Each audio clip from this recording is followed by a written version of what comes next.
پیش کیا۔ اس موقع پر army chief general Syed Asim Munir بھی موجود تھے۔ ترکی کے صدر رجب طیب اردوان کا دورہ پاکستان، دو طرفہ تعلقات مزید مستحکم کرنے کا عزم۔ دونوں ممالک کے درمیان 24 معاہدوں اور مفاہماتی یادداشتوں پر دستخط کیے گئے۔ تقریب میں وزیر اعظم شہباز شریف اور ترک صدر رجب طیب اردوان نے شرکت کی۔ Air force, electronic warfare, energy transition, سماجی و ثقافتی بنیادوں پر ملٹری اور سول پرسنلز کے تبادلے اور ملٹری ہیلتھ کے شعبوں میں یادداشتوں کا تبادلہ ہوا۔ دونوں ممالک کے درمیان زرعی بیجوں اور پانی کے شعبے میں تعاون کے معاہدے پر دستخط ہوئے۔ Muhammed Aurangzeb'i Türk Eksim Bank ile Pakistan Eksim Bank arasında imzalanan mutabakat zaptına dair beyan teati etmeye davet ediyorum.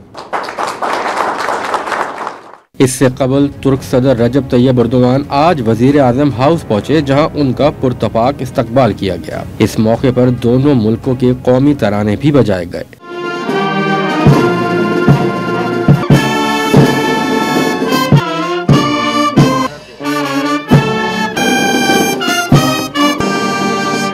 Gilgit Baltistan, Azad Kashmir اور چاروں صوبوں کا روایتی رقص بھی پیش کیا گیا۔ معزز مہمان کو گارڈ آف آنر بھی دیا گیا۔ وزیر اعظم شہباز شریف نے ترک صدر کا اپنی کابینہ کے ارکان سے تعارف کرایا۔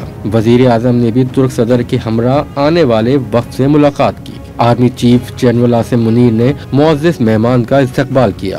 رجب طیب اردوان نے وزیر اعظم ہاؤس کے احاطے میں پودا بھی لگایا اور دعا کی۔ اس موقع پر پاک فضائیہ کی جانب سے خصوصی فلائی پاسٹ کیا گیا اور JF تھنڈر اور F-16 طیاروں کی فارمیشن نے معزز مہمان کو خصوصی سلامی پیش کی۔